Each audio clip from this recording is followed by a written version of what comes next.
Hey guys, welcome back to Undeniable Truth Podcast. This is a brand new episode. I know it's been a little bit since we've done the last episode, which was on living beyond breast cancer. Well, this one is about domestic violence. So I wanted to introduce our two guests that are on for today. Some of you already know Angela Whiting-Hopkins, who was on in our last episode, who is an account executive for a prestigious brand, First Aid Beauty. And then you have Jean-Max Naissant. I'm saying it right. That's fine. Yeah. Who is actually a domestic violence counselor. But Jean, I also want you to say what your title is now. Like I know you still do that, but what do you do now?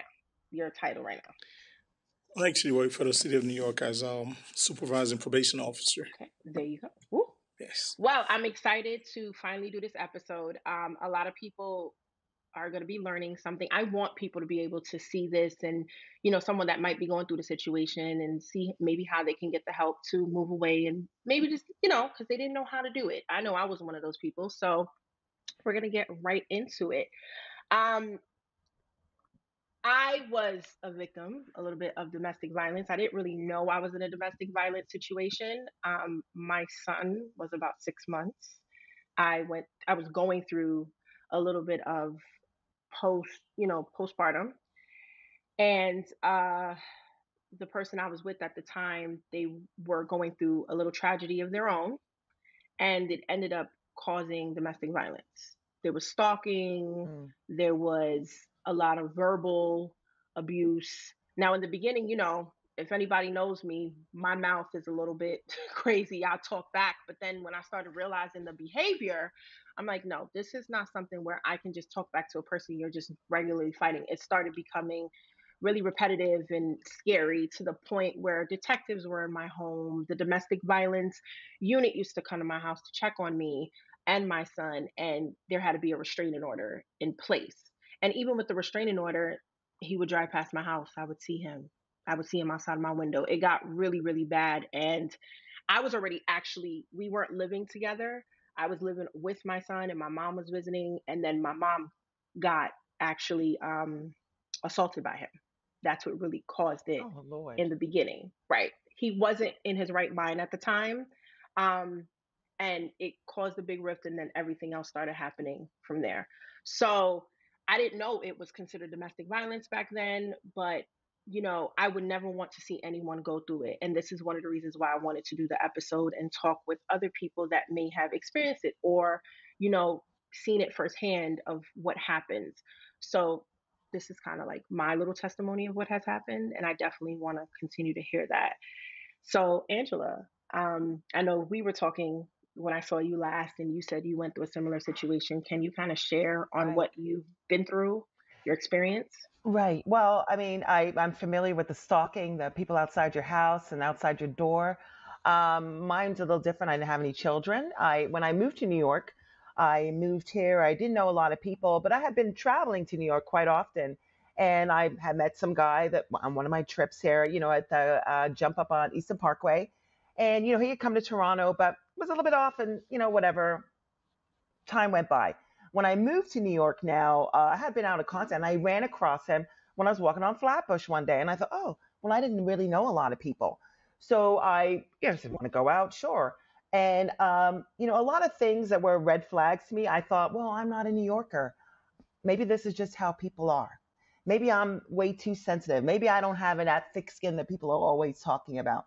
Well, he's a major gaslighter, and it ended up being a really abusive relationship because I didn't know anybody in New York. And it definitely escalated because I could relate to um, looking out your window and seeing somebody out there keeping my lights on all day, every day, TV on, so nobody knows what time of day I'm home, if I'm not home.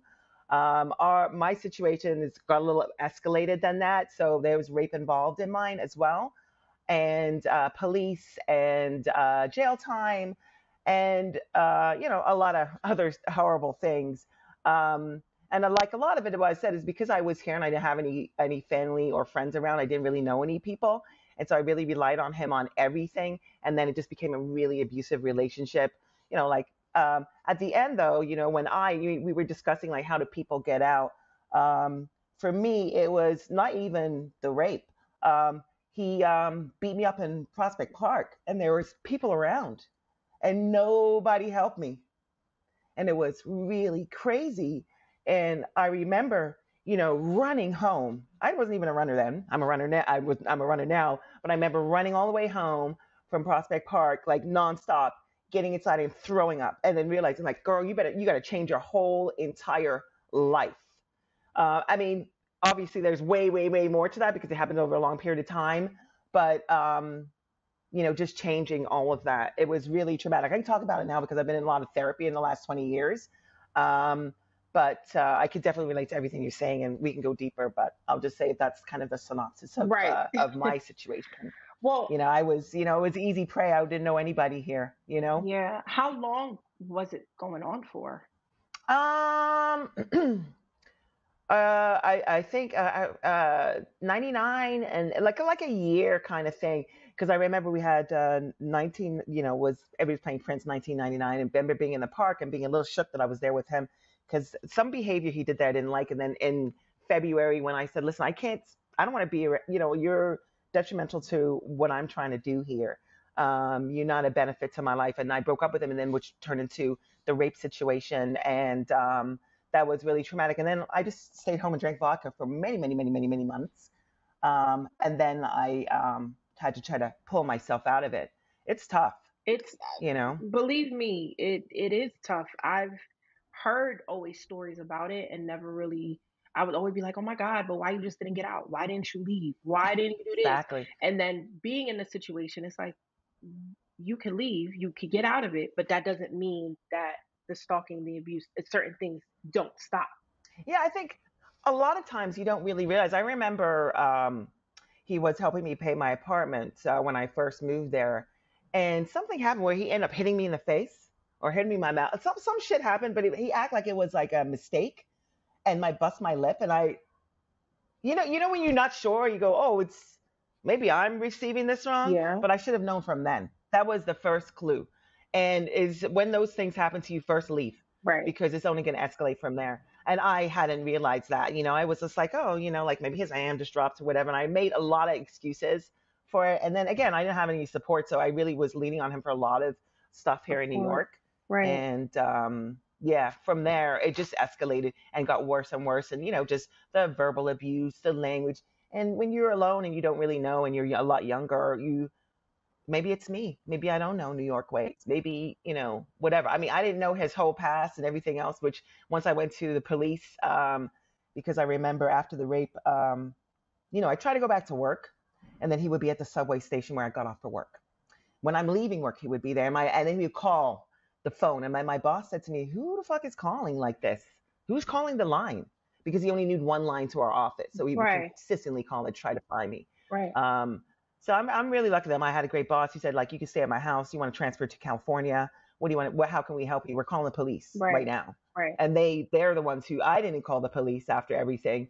They called the police, and they really helped me through that time. And I'm really, really lucky that I had people around like that, because I wasn't going to tell anybody anything.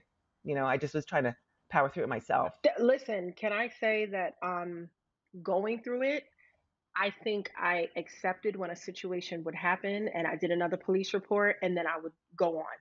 I accepted another one and another one to the point that when I had to go back to work because my situation happened during COVID, that I accepted it so much that it was just like, oh, it was a normal thing for me. Another police report, another detective talking to me. Right. It's It regular. just became and I'm like, I didn't know what to mentally do that until I want to say last year.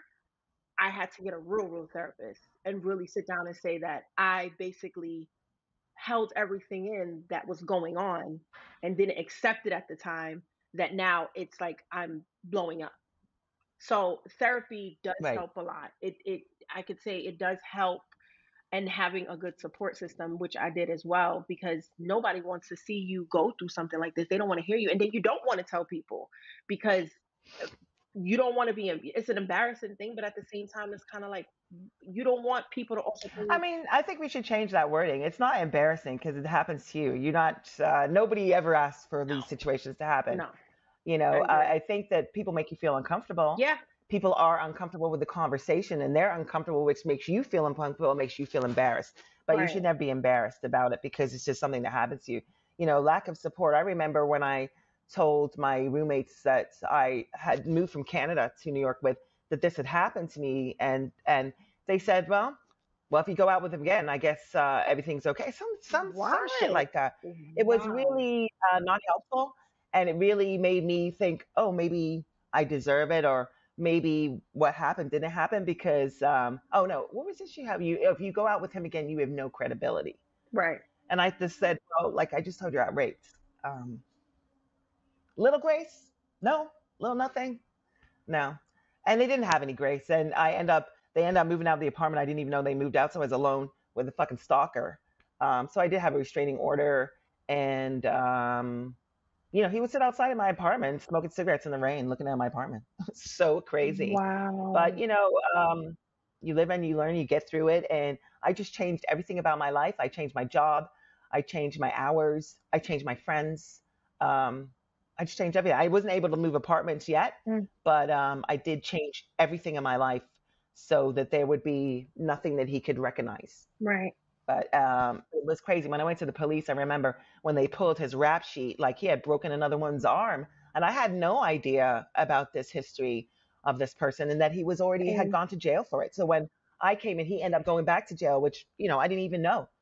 So, people tell you what they want to hear, and then people are uncomfortable with this conversation because it makes them uncomfortable and they don't remember, you may be uncomfortable hearing it. Imagine the person who's going through yep. it, you know? Yep. I agree. Now I know Gene Max, you worked with a program called the NY Model Batter Program. Could you Oh wait, we can't see you, Gene. We see your mouth. Oh, I can, I can see you. Oh, there we go. We see you what am now. I We doing here? see you. Okay, Can you okay. tell us a little bit about the program and the role that you play Mhm. in the program? Because I know you still are still in it and you train and do certain things now. Could you explain exactly what you do? Right, I still do. Hello, everybody. First, before I get into all that, right, I think it's imperative that when we talk about intimate partner violence, domestic violence, right, that we put it in context, Agreed. right? Hmm. So, what is domestic violence? So, we have to get to the roots of it. The feminist movement to end violence against women is probably over 40 years old now, Hmm. right? Since then, what has it taught us? Although individual men batter women, individual women, right? This problem is bigger than that individual man. This problem is a problem that is a systemic one, one that is based on patriarchal and male dominance privilege that taught men that a woman that they're all partnered with in terms of relationship, right? It's about domination, ownership, and entitlement, right? So that from the very onset, we have to get that. Because every time I do a presentation, until we get that Hmm. part, everybody's Right. confused. Then we get to the point where women beat men too. We have to look at the historical factor. In this country, there's not a place in the world where you go, are not subjugated to the violence by Right. the hand of men. Doesn't matter what race, nationality, economic, it doesn't matter. Do you understand? So, which is a systemic privilege is based on patriarchy, male dominance. I say this to say that you're always going to hear people say, well, some women beat men too. But there's no history in the world in the United States where men were considered women's property. Right. There's no law that told a woman you could beat a man as long as the stick is no thicker than the width of your thumb. That's where the whole, as a rule of thumb, comes from. Then they changed it. You can only beat her on Sunday. There was no law in this country where that tells you that a man could not be charged for raping his wife. Not until the 80s, I think Nebraska became the last state to do that. So we have to look at history, Hmm. right? So just to put it in context. So the program I work for is the New York Model for Batterer Program. It was the first batterer program in New York State and the third one in the country. I love this program for one reason and one reason only because it's about accountability. Batterer programs are big business in this country because everybody wants men to change, right? Men want men to change. Women want men to change. If you have a son, you want him to be a well-meaning, a good man, right? So battle programs open their doors as a dumping grounds. People start dumping him because they want that man to change, right? Can men change? Of course, men can change, but it's not going to take a program as a vehicle to change that man. Mm. One of the things I always say, a man's best resource to change, to stop being abusive, to be respectful and non-abusive to his partner, is his partner. She's the one who's telling him, this is what you're doing to me. I want you to stop. But he's not stopping it. You're going to send him to a program, better uh, programs, bad business. What can change, man, is a coordinated community response. Angela said it during her story. Right there in Prospect Park, a lot of people. No one intervened. I guarantee you, if you did not know this man, that was not your intimate partner, you're saying, I don't even know this guy. Why is he putting hands on me? Everybody would want to come to your rescue. Yeah, It's true. Do you understand? What we say, well, that's not my business. That's public. That's this, that's that. Even the absolutely. police, the way they respond to it. Or what's the relationship here? What does it matter? An assault is an assault. A crime is a crime. There's a penal law for that. It's assault. That's what the person's going to be charged with. But because we say that's his girlfriend, his wife, his partner, well, let's treat it differently. Let's send this man to a program. If I rob a bank, will they send me to a bank robber group? There's no such thing. You Yeah. understand? It's a crime. If I, right now, I assault someone in the street, I'm going to be charged with assault based on the nature of the crime, the different level of assault, then I will be punished based on that. But if it's my partner, somebody I share my body with, somebody I take a vow to love, respect, and honor, I'm doing that to her, but you send me to a program instead. You understand? So these are all things that we need to change. So to go back to the program, this program, the reason I love this program is about accountability. You have three types of a battle program. Some programs are based only on therapy. It's very therapeutic, which means the men are there. It's like a men's group. Each man, they talk about the problem. It's almost like holding hands and saying kumbaya. The reason I don't like that, I'm a strong believer in therapy. My master's is in mental health counseling. I'm a strong believer in therapy. I think all of us could use therapy, could benefit from therapy, Agreed. right? Agreed. 100%. However, if it's abuse, we're always holding that man's hand, giving him milk and cookie, let it crying on our shoulders. He battered a woman. What about her? We're making a mockery of what happened to her. That doesn't mean that man doesn't need therapy, but for what he did to her, he needs to be held accountable. Okay? So that's the therapeutic part. Then you have program that's based on both therapy and accountability, which I think is a little slippery slope. The reason I like accountability, right? The program I work for, it had very strict rules. Now, keep in mind, we're not there to punish the men. The man is being punished by the court. They did something according to the court, according to the law. You're going to be held accountable. You are being punished. They order you to the program, either 52 weeks or 26 weeks. So while they're there, we had strict rules that men have complied with the program with no problem, right? They have to come on time. They have to pay a fee. They have a certain amount of absences that they can miss. If they do miss those classes, they have to make them up. It doesn't mean that it shortened the length of the order, right? And if they fail to comply with the court order by being dismissed from the class, they have to start all over again. Oh, wow. Now, that Good. doesn't mean that men is going to stop being abusive, right? No program has proven, no research has shown that any program that shows that they work, even in programs that show that they work, a small percentage of men will stop being abusive. We don't ask men while in the program, how are you at home? There's no way for us to know, right? So we don't focus on that because there's no way for us to know. We can only hold them accountable for what we can, which is the rules of the program. The reason I said I like this program is the message that is sending to other men. Now, Mm. if I'm ordered to this program, I have friends, I'm explaining to them, man, I was ordered for 52 weeks. At 51 weeks, I got dismissed. I have to start all over. It's telling you don't mess around.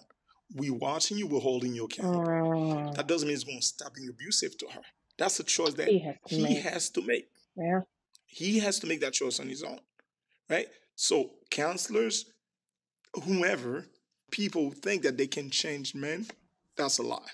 A man can change. So if a man is being abusive to a woman, how can he change? All he has to do is just stop. Because Men are not always abusive, right? If men were always abusive to women, it'll be so easy for you, Angela, other women to leave that man. He Hmm. knows how to be respectful, right? Like you said, your friend made certain statement. I've heard people telling, well, there must be something wrong with her. She's always picking abusive men. To go back to history now, because it is so pervasive in the nature of patriarchy for men to be abusive. It doesn't matter what choice she make. So if you close your eyes right now, they put a 10-minute room, range from doctors, teachers, lawyers, mechanic, electrician, sanitation workers, it doesn't matter. You're going to close your eyes. You're going to pick one of us, including myself. Somewhere in that relationship, you're going to experience some form of abuse because we talk about economic, sexual, physical, financial, psychological, emotional. That has to do with the patriarchy. Somehow, men believe that they own women. I always tell men in those class, people say, well, it's love. No, just love has nothing to do with that, right? You don't own a woman. The only thing that you share is the love that you share. That's it. You don't own her. I was doing a presentation last Friday in the Bronx. A man was in the program, asked me and said, well, what do you want me to do? I went away and worked 20 hours a day, blah, blah, blah. I came home. There was a man in my house. I said, what do you want me to tell you? If you want me to tell you that it's hurtful, betrayal, infidelity, yeah, it hurts. It's how bad at it is, whatever you want to say, but that doesn't give you the right Mm. to punish her because it gives you the right to leave her. That's not the right person for you, but it doesn't give you the right to punish her. And men do that. We live in a culture that allows us to do that and get away with it.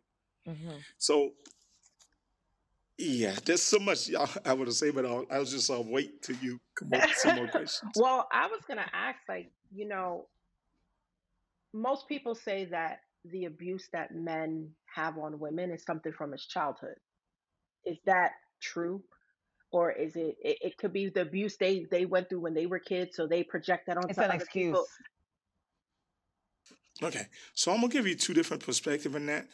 There have been some research that shows, but it's not 100%. No research is 100% because there's been men who grew up in a household where I don't want to say an abusive home because I never seen a house beating people, right? A father was abusive to the mother, right? He turned out to be a loving man, well-meaning man, right? Who said, you know what, I don't want to treat my partner like that, right? So there's really no correlation there to say one is the cause of the other. Do you understand? There's Hmm. none. Because here's the reason why. That same man who grew up in a household, that's what he's experienced. He has to be honest with himself. When he meets a woman, when he's trying to court her, talking to her, then he should be honest. Tell her that, you know what, I grew up in a very abusive home where my father was abusive to my mother. In the course of a relationship, when you become mine, after I seal the deal, you know what? If you speak to me certain ways, I may smack you. I'm not gonna let you wear certain things to go out. I'm gonna do all these things. Do you think she's gonna say, "Oh my God, that's the man I've been looking for"? Plus, We nobody's don't going do to that. say We that. know how to be good men Right. because in the course of the relationship, we know that. We have proven that we're very sweet, loving, respectful. The minute we seal the deal or the person become ours, then the whole change, a whole men come out, right? So what is that about?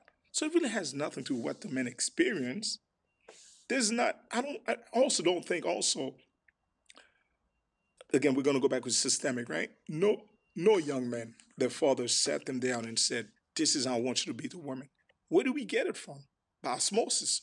It's in the culture. That's what sexism is. That false sense of belief somehow we're better than women, right?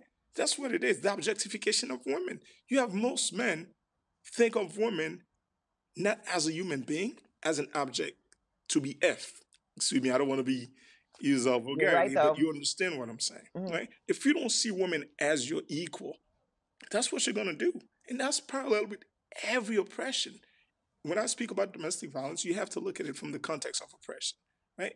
Any oppression, any group of people who's the dominant group, you don't see the marginalized group as your equal, you're going to do things to them that's disrespectful, oppressive, right, and hurtful. Even when they tell you, you're not going to believe it. Hmm. So men can change, men, but they have to first get away from that mindset. Every day I struggle with stuff as much as I do this, I speak about this, I struggle with my own stuff because It's not you just wave a magic wand, it's over. I'm 53 years old. So I'm trying to unlearn what I've learned for 50 something years. Hmm. That's still out there. Everywhere you go, Right. it's there. Do you understand? You go in the train, what does selling construction tools have to do with a naked woman? You understand? I get that theory. I too. I was just telling a friend of mine, one of those late night or early morning, woke up, there's a commercial. I see a bunch of beautiful women coming out of the pool with bikinis. So I'm like, what kind of commercial? It's for Viagra. They don't show one man. All beautiful women That's that's telling the men, crazy. if you take Viagra, this is what you can get. Do you understand? So these are things that's deeply embedded in men. I don't think it was you, Lauren. I was talking, probably, I speak to a lot of people. I was telling a colleague of mine, I think on Friday, we're all guilty of it, right? Men and women. People want to blame women, not domestic abuse in terms of the thinking, right? We live in a culture where everything strong, centered is around maleness. When you ask a man what it's like to be a man, I wish I knew. I don't know. Because if I knew honestly what it's like to be a man, I would be a billionaire today. I'll make that, put it in a bottle, and sell it. Because my definition of a man, and when I ask other men, it's well, provider, strong, leader, is this. It's all doing rather than being. There's Mm. nothing wrong with being strong, a leader, a protector. But we have to teach our young men it's okay to be sensitive. You understand? It's okay to cry. Do you understand? That's teaching them to get in touch with themselves. So if everything I know to be a man is to be strong to do this, I'm gonna be offended if you compare me to a woman. If men see women as their equal, why do we get upset when they say I drive like a woman, you talk like a woman, you we get offended? That's the worst insult you could give a man. Hmm. What is so wrong with women that a man, I don't want to say don't want to be compared to a woman? What's wrong with that? So we wonder why men do things to women. The whole thing in terms of giving power to, I was telling someone, mothers, great mothers, a lot of single mothers raising kids. I've seen in relationships, a male child will do something. The mother will say, wait till your father gets home. To give him the power. You're a parent. Hmm. You have the authority to punish his little butt. When daddy gets home, all he has to give him that look. What did you do? Shaking and scared. Now, boys become men. When he gets into a relationship, he's going to listen to you. Men don't listen to women. We hear women. We're taught that as an early age not to listen to women because of things like that. So what that boy is getting at that moment, well, daddy's word must be powerful. Mommy's word, it's nothing. There's Hmm. always exceptions. I know someone will say, I grew up with my mom, she whooped my butt. There's always exceptions. We know that. But in general, that kind of talk, a father will leave his briefcase in the car and tell his 6-year-old son, oh, go out there with your sister who's 12 or 13. What the hell is he going to do? You think he's going to protect her? But in his mind, he believes that he's the man. His job is to protect women. And we have been told our job is to protect women for centuries. Women are still not safe. So we must be really suck at it. As men, we must be suck at it. We've been told that. I And think while we're that busy protecting these women, who's protecting them from us? that's what I was going to say. You're protecting from who? You're protecting from women are not women. Other women are not a From threat other to women. men and from It's us. men. Yeah. How Yes. you can look for protection for somebody who's the one who's causing the problem? And with protection, it's a racket, right? Hmm. Because that's the whole racket there. If I'm in a relationship with you, Angela, and you said, babe, I'm going out with my friends today. This is what you're wanting to go out, babe? Yeah, I don't like it. You know what? I'm protecting you from these guys. It's these guys I don't trust. You're mature adult women. Before you met me, you make your own decision. Where do I take? Where do I come in to Exactly. tell you what you can and cannot wear? But we say, well, I'm protecting you. So if I'm protecting you now, you have to listen to everything that I say. That's the ownership. That's that entitlement. Hmm. Who protect men more than women? Who protect men more than women? Women always protecting men, taking the rap for them so they don't go to jail. Hmm. And my job, my current job, I used to be in the warrant squad where I go execute warrant arresting men. 40-some-year-old, 50-year-old men, you put the handcuffs on, ma, calling the mom, really?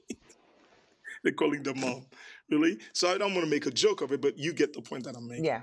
Right? Yeah, because we infantilize our youth, especially our young men.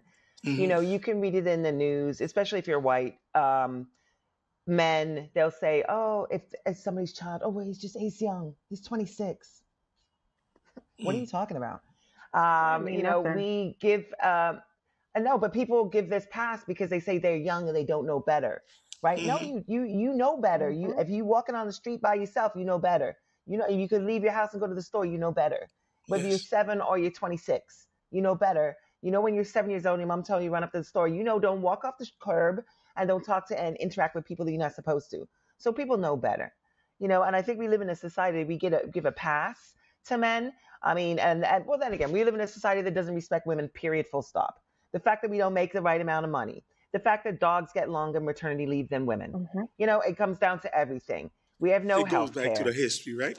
We don't value Absolutely. women as much as we value men. We don't value women at all.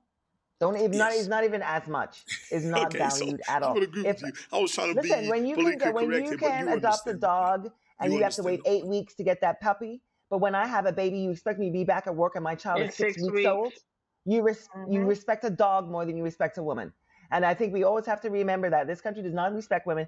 And then we have a patriarchal system that's built like that. Look, we want to ask for a raise. Why are we asking for a raise if I do the same job as you? Why you don't just give it to me? Well, I got to ask for men Hmm. to give me permission to get money the same as what you're doing. And then they'll say, oh, I don't think so. You're a woman. But I'm doing the same work, Hmm. And let you me know? say this, Angela, based on what you just shared here. And if you were to ask men today, most men, in terms of equality, they'll tell you, well, women own everything. Also, when I say you speaking from a woman perspective, right? And that is right. Because your experience and my experience totally the same. The world doesn't teach us the same thing. We're Hmm. socialized differently. We get different message, right? So just like you're saying, that's from your perspective. That's when I talk about domestic abuse. I said, I'm not an expert. I'm not by any means I'm not an expert. But I speak from the collective voice of battered women, Hmm. advocates, people who work from that, right? And this is how we gotta listen from. If we want to change, really, if right now we're talking about this, you go in a venue speaking about domestic abuse.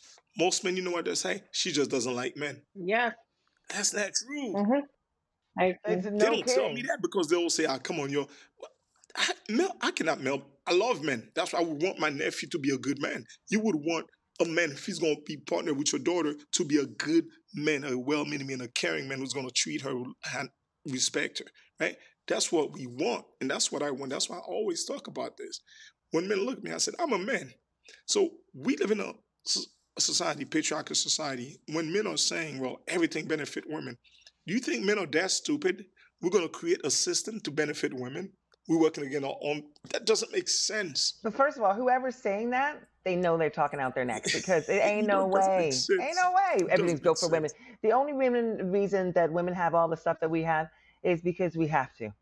We Because you have have to. children, You need and that. unfortunately, men leave, and we're left alone with You need having to take the that. responsibility. And Yes. then men want to say to you, "What are you bringing to the table, Mm.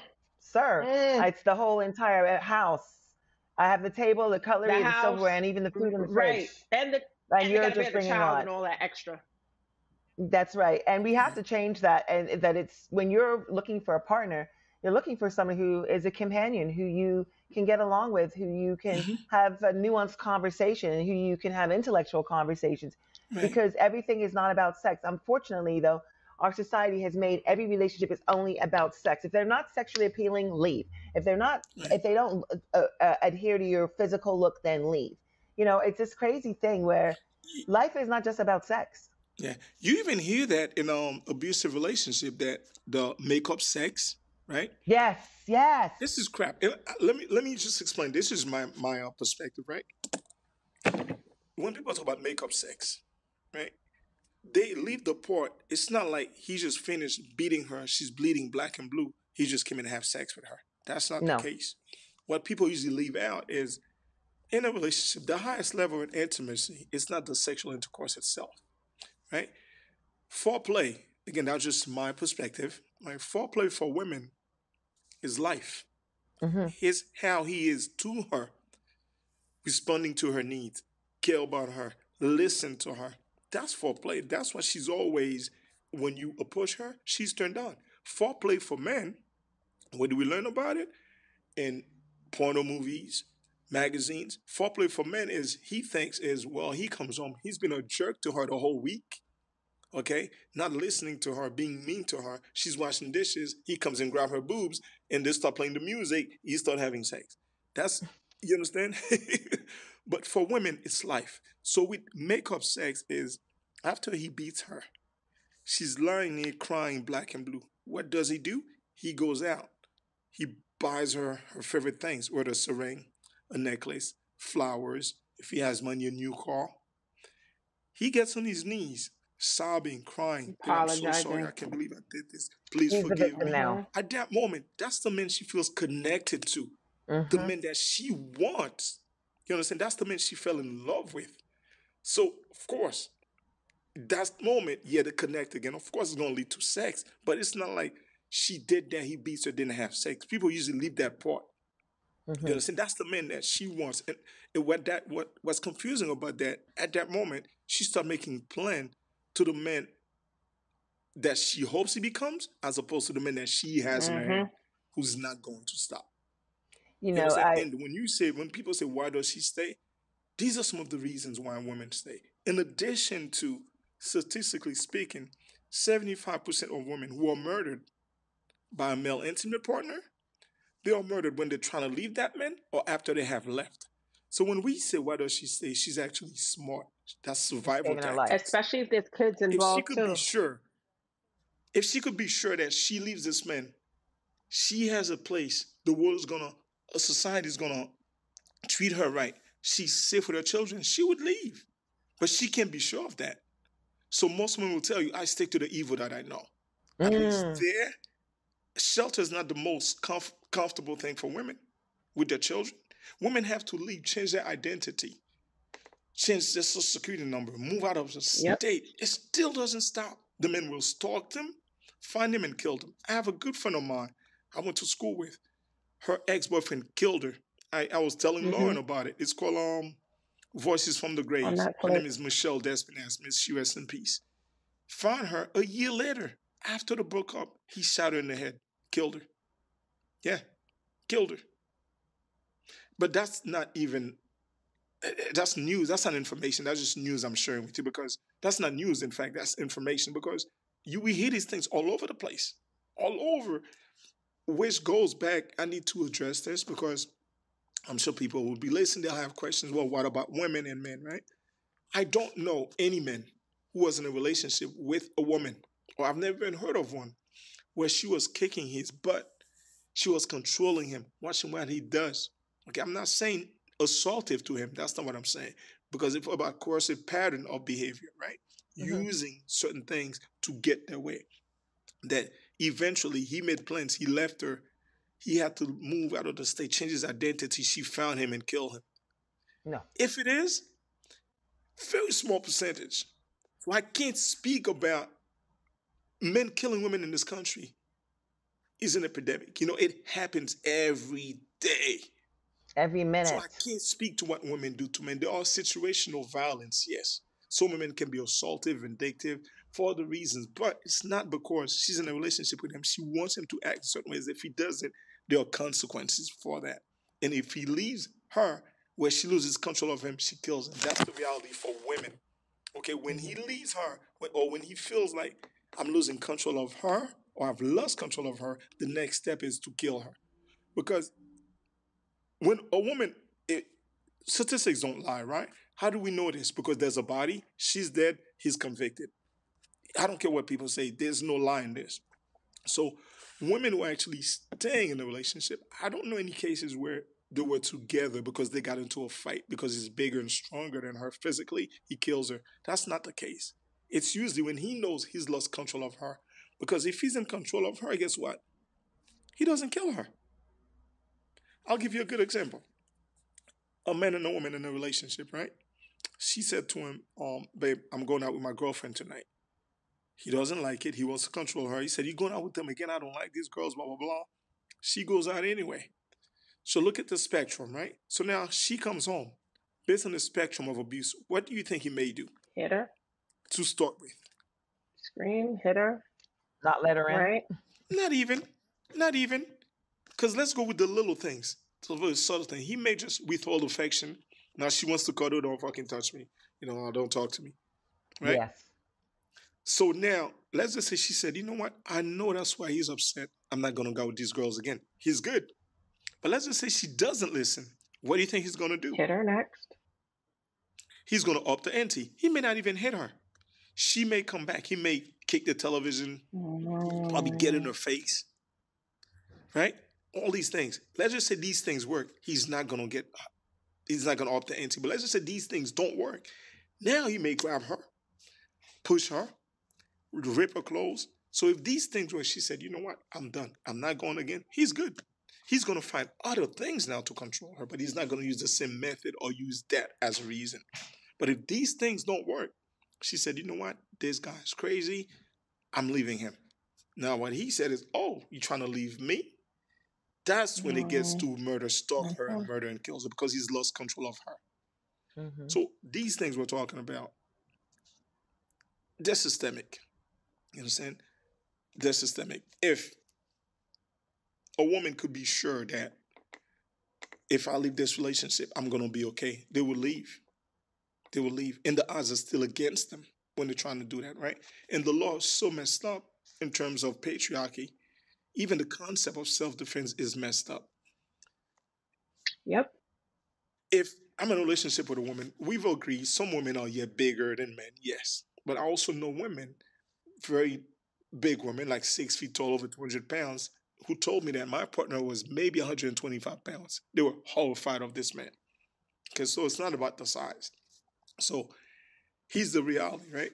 Women has to protect themselves, and they usually get more time in prison. What does the law say? Well, that's not self-defense; it's premeditated. Well, hell yes, premeditated. If she has to wait for him to engage her, what chances does she have of making it at the door? None. She has to put a knife there. When he comes, this is what I'm gonna do. When she does that, they say, well, you know what? You planned this. She has to plan it. If she doesn't, she's dead. But the law doesn't see that. Well, that's men protecting men again, because who writes the laws? Men. Men. So men, men, men, men, men. Can It's just like, it just sounds like talking about Palestine. Why are they bombing when they should be okay with being abused? It's like, but You the know? people do things and they know So reaction is crazy. Like there should be no reaction. can I add too? Just Can I add that I even went through when it came to my son and things going on, I literally asked a lawyer. I was like, well, this happened between us. How do I know this is not going to happen with my child in his presence? What if he look at my child and want to hit my child because he looks like me? They're like, well, majority of the time, the way the court sees it is just because he had an abusive relationship with you doesn't mean he's going to abuse his kid. So you going to wait till something happen to get beat first and let us because know. then if something was to happen to the children out here, as a parent, I'm gonna go crazy. can I say this? He's already been abusive to the kid. Because I believe domestic violence equals child abuse equals domestic violence. The greatest gift to me a father can give to his child to love, honor, and respect the child's mother. Okay? If the person who gave birth to your child, children learn by modeling behavior. To me, again, that's just my opinion. You cannot be a good father. There's something fundamentally wrong when I hear he was abusive to her, but he was a good father. That's bullshit. He cannot be a good father if he's abusing the child's mother. That's why. Because as a child, you're watching these things. You feel helpless. There's nothing you can do. Okay? Children are very connected to their parents, their mother. The person who taught them the first lesson in life. Very connected to see your mom being beaten. And even if the child doesn't see it, it would appear on the surface. Stress and anxiety. Women don't Mm. just get beat up and come out and say, oh, look at me, I'm happy now. It affects you. It affects you, it's going to affect the child. So you cannot be a good father. You're already being abusive to that child, even if you don't lay a finger on that child, because of the stress and anxiety People don't understand that that. that child has to deal Hmm. with. Hmm. And people have to be also. I think that women, we also need to stop hiding these stories as well. Like Mm-hmm. I'm sitting here thinking when we're talking, like half the people who know me in this incarnation have No don't know clue this about about the me. story. Same, same. No. Nobody, no, I mean, it's not anything I would ever talk about. It's not, it took me 20 years to get over it. So I'm not even over it. Like that's a stupid thing to say. You don't ever get over it. You learn how to deal and manage yourself with those emotions, because that's the only thing you can deal is manage yourself. And it's just interesting. You It's know, embarrassment, it's shame. They're not the one who caused it, but somehow well, society because almost people like make you feel shame. I mean, chastise them, look when I told chastise my them for being friends. beat up. I told my friends who lived in the apartment with me that I'd been raped in the apartment that they lived in with me. And her response was, well, if you go out with him again, you will hold no credibility. There was no, like, do you want to go to a hospital? Do you want to go to the police? Hmm. Yeah. So people don't know how to deal with it. And also, people are pretty fucking harsh. Hmm. 'Cause that's for years, those words rang in my head for years, years. Like when I say years, I'm talking like 10 years, Hmm. years, Trauma. and thinking it's me. Yeah. you know for and But she we live in a like society where we blame the victim. We blame the victim. But absolutely and listen. you know what? To even go further with that, Angela, even religious leaders. Okay, I don't want to bring religion to that, but you have pastors who are a religious leader in a congregation who will tell the woman, "Well, find out what you're doing wrong so it doesn't happen again." Right? Yeah, there's no Trying to fix it. accountability for men. It's always the women's responsibility to soothe things, to make things over, cook the meal, wash the clothes, Hmm. make sure the house is What clean, did you make sure say to you're together, make provoke sure you're him? What did you do? And just it make sure doesn't matter everything is what she perfect. does. It It doesn't doesn't matter matter what because a she beater's does. But going to it's beat you. It always doesn't matter. It right. doesn't matter what she That's does. what. But that's the It comments doesn't Doesn't that are matter. always matter. made. What did you say to provoke him? What did you do? But let What me were you tell you this. wearing? What's funny about this is I was doing a training last week on intimate partner violence for work. This is a colleague of mine. It was virtual. Some officers were there, so someone actually uh think that in terms of not just mental illness, but somehow women are they caused this, right? What did you do to provoke this, right? What did you do to provoke this? There's nothing that she can do. There's nothing that she can do. It's like walking an eggshell. That's how women describe it. Living with Dr. Jekyll and Mr. Hyde. They'll say that he'll abuse me when he's happy, when he's angry. I don't know when it's coming. It can come at Anytime. any time, You don't know what's tweaking. It could anytime, be anything. right? Mental illness. People blame it on drugs and alcohol. Drugs and It alcohol. enhances it.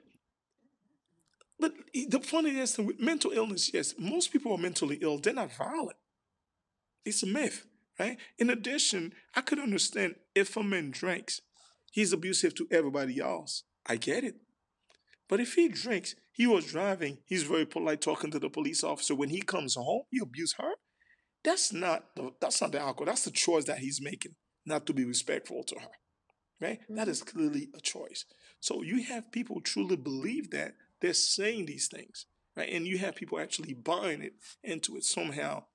It's the truth, right? Because I don't know, like in any cases where a man were so drunk, he takes out a knife and start cutting his friend and Listen, it it's the same it excuse. his People friend. use alcohol for an excuse. It's like, oh, I'm not racist. I just had a couple drinks. Ah, When you're please. drunk, it shows who you really are. I am a happy That's drunk. what it I does. don't never cuss nobody out when I'm Is drunk. limit I your laugh and have a inhibition. good time. It just reveals who you are. Yeah. So if you're going to So be people people, get you're going drunk. to They're be very funny. They talk to people. Some people get absolutely. drunk. They're violent because that's who they are. Genuinely, yeah. That's who they are. They're not aware of the consequence. They act that way. But one of the things that I have employed in my life, having gone through that, and that's like what I told you is just like one thing that happened to me. So the other things have happened to me, and that the most drastic ones I told you about.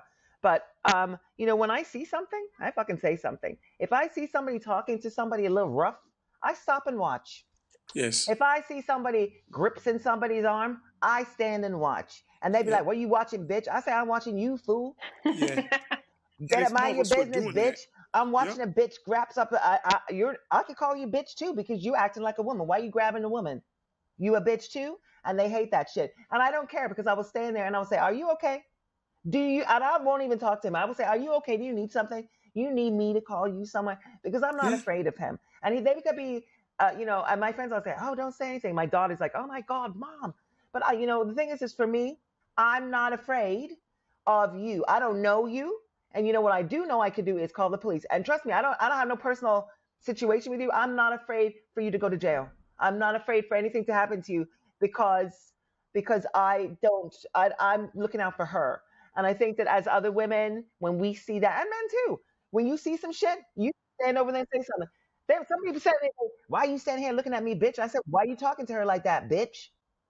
Longer you stand here talking to her like that, the longer I'm gonna stand here looking at you because you obviously want a show because you're on the street putting a show on for everybody. So I'll be your audience and then the men usually get really uncomfortable because they want the audience on her, not them, Mm, because they want to look like big men. But right. I'm letting them know you're a small man, you have a small penis, and I am not stand here toe to toe and look at you. I don't care what you look like because if you do that to a woman on the street, that lets me know you're not a man. Because a man doesn't act like that. A man handles his business, and they would never cuss and beat someone on the street. Are you crazy? But from what happened to me, that's why I do that because I couldn't believe when every time I opened my mouth when I was in prospect, he smacked my face. Anytime I say something, he would say something, and then I would say something, him box me in the face. And I remember looking around like people were there with their kids and picnics, and Yeah. nobody even came on. And I'm looking at that like, motherfucker, I need help, At least call and 911. nobody, Say something. something, something, nothing. And even another time, I was attacked on the street, and the guy had me by the neck like this by Coney Island, and I'm looking at the car, and his hand around my mouth, and I'm looking at the cars like, motherfucker, I need help. The car slowed down, looked at me, and kept on going. One car stopped, and I ran and got in it. And the cab driver told me I was crying too much and put me out the next, like a couple blocks down the road. That's so disrespectful. I had told him what just happened to me, and I need to get home. And I was all the way in Coney Island, and he said, "Well, you crying too much. That seems like a problem." And he put me out. Just to show you where we are as a culture, right? Yeah. That's So, disgusting. that's why I know. That's why I always make sure I say something. I let them know that I see them, what they're doing, and let sis know if you need help, you can stand with me. I'll call the police or get you where you need me to put you in an Uber to go somewhere. I'll do it. I don't know him, but I know you're in struggle. And that's what I can do in my part for women. And and talking about it is actually very cathartic. Thank you. But we do need to talk more about these things and our experiences so people know that you're not alone. Because one of the biggest things for me is I was here. I didn't have any family here. I lived by myself in Brooklyn. I didn't even know anybody, and it was so isolating. And that's what they do is isolate you so that you Don't. don't Yes. Isolation speak. is one of Yes. all the The tactics. Yes. narcissistic Yeah, attitude. so definitely that's why when I see it, I say something because I don't know her. She could be like me. She could be a new immigrant, no green card, just here, and Yes. Without a you're doubt. afraid of But everything. I have a She question need a little support. because I've also Hmm. seen, you know, my situation is minor compared to so many people, but I've also been around friends that are in the situation. Men pull out the gun on them, men do this, men do that, and they still go back thinking he's going to change the next day, and they would be going through it for like 10 years. So, what is You risk? said Yeah, but they still go back They and do would what? still go back they'll go and still back. be with him, and it's been The going on. women? Yes, it's still Yeah. going on for Okay. years So at a time. let me put this in perspective for you. Like I told you, my friend who died, right? I mean, not who died, the man murdered. Killed. She after she passed away. Now, some friends, like girlfriends who were closer, were saying that she always knew he was being abusive to her while during the relationship. But he told her, "If you ever leave me, I'm going to kill you." Now, why do we threat people? We threat people because we want them to know we have the ability to do what we say we're going to do, right? So we're looking at it from the outside when she goes back because she knows she's still alive.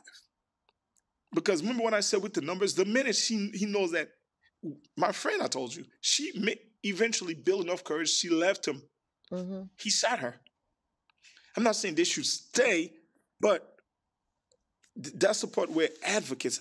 That's why I'm sending you all these resources. We can give this to women. They have resources out there that can help them. Not a friend is going to tell him that, well, you need to leave that motherfucker.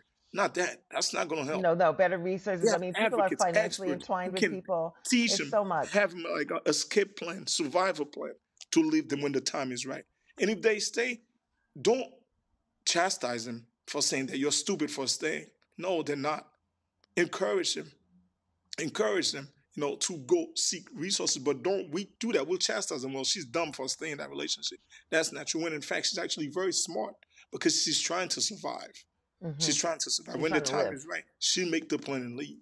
And that's the way we have to look at it. Okay. Well, I know first of all, can I just say I love the fact that we were able to join today to discuss this because I just learned a lot from both of you. And I I did too. really hope that anyone that's listening and watching this is going to take this.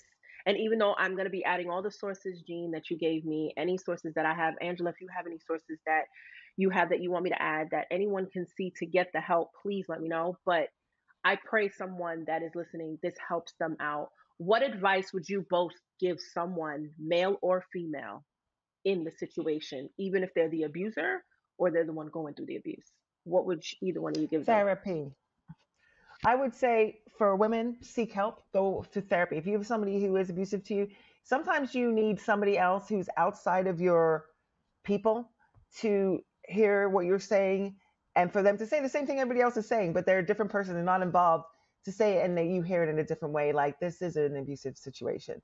And, therapy really is help. Get counseling, therapy. If you can afford it, go. Or call one of the hotlines. Yeah, Just talking to somebody who's not involved in your situation so they can give you a realistic perspective of your situation because they're not involved with you anyway helps for you to see. But other than that, I don't know, because I know, listen, when I got beat in that park, I knew Angie, I changed it. I quit my job. I found another job. I knew I had to do something different. But everybody's different and everybody's something. yeah, And I certainly didn't have any children. So I was just a single person with myself. But therapy definitely helped me get perspective. It helped me um, deal with things like before I wouldn't even be able to bring up the word rape because it will get stuck. And I would, that's it. And I'd be mad, uncomfortable. But I've done a lot of therapy and a lot of ways to deal with it because it's when you're in an abusive situation, if you rape anything like that, it's not your fault. You're not responsible. And it happened to you. It doesn't define you. It's not that it's okay, but you can move through it. And it's a part, like I don't deny that it's a part of my life because without that experience, I wouldn't be who I am today. Not that I'm grateful for the experience, but I learned and lived through it. So that experience makes me a stronger person and makes me more determined in what I want to do and how I want to live life. So that's my little 2 cents. I don't know if it's useful or not. Thank you, Angela. So let me just say this: for women first, right? Just know that there are resources out there, right? Uh, Angela spoke about isolation. Men who are abusive to women, they like to do that a lot, right? Hmm. Isolate the victim, the survivor from family members, friends, so they can have it all to themselves, right? There are resources out there. And also know that you're not alone and you are not crazy.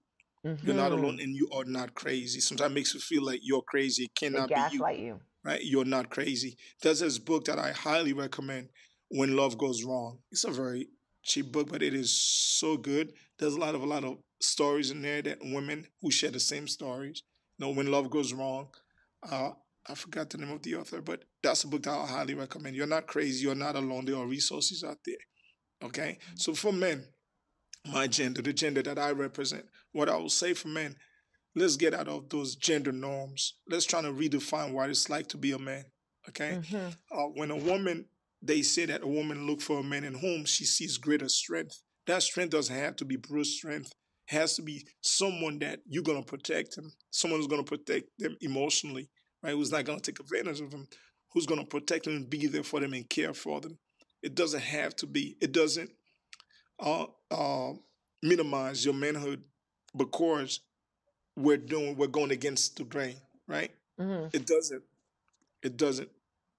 Okay, you can be a loving, caring man and respectful. Two things that a woman who's being abusive wants from a man: for the abuse to stop and for him to treat her with respect. That's not hard to do. But in order for us to do that as men, we have to look at women as our equal. Hmm. Okay, that false sense of belief that we're better than women should be out of our mind. Until we get away from that kind of thinking, we're still gonna act the same way. right. Well, thank you guys so much. Well, I thank you. appreciate you for coming on. I can't wait to get the responses back. Hoping I it. would love to hear the Oh, response. believe me, My God. believe me, believe me. I will be letting you guys know because I know this is gonna be hitting someone. Someone we probably. Please let know me know. and didn't even know they're going through it. You never know. But Yeah. it's Yes, thank yes. you again, But guys. also, I would say on the other side, it's amazing. Your life will be better on the other side. It's It will. amazing. That's it. It, And there is, I remember days that it was black, black, black every day, and I would see a pinhole of light. yeah, And every day I got closer to that pinhole of light. Just keep in Where mind, there's life, there's hope. that's you gotta it. have the That's hope. it. That's all we got to do. Yep, I went through it That's 3 years it. All ago, so right. All right, I'm. Thank guys. you Thank you so very much, Thank you you, much, guys. Angela, guys. Lauren. Hey guys, it's your girl Els here for Undeniable Truth. I want to thank everyone for tuning into today's episode. General domestic violence statistics. On an average, 24 people per minute are victims of rape, physical violence, or stalking by an intimate partner in the United States. More than 12 million women and men over the course of a single year.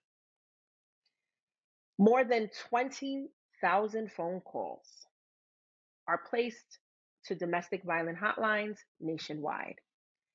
At the end of this, if anyone that is listening that may be in a situation or knows anyone that's in the situation, please reach out to any of the sources that are attached, or you may be able to even reach out to me and I can help in any way possible.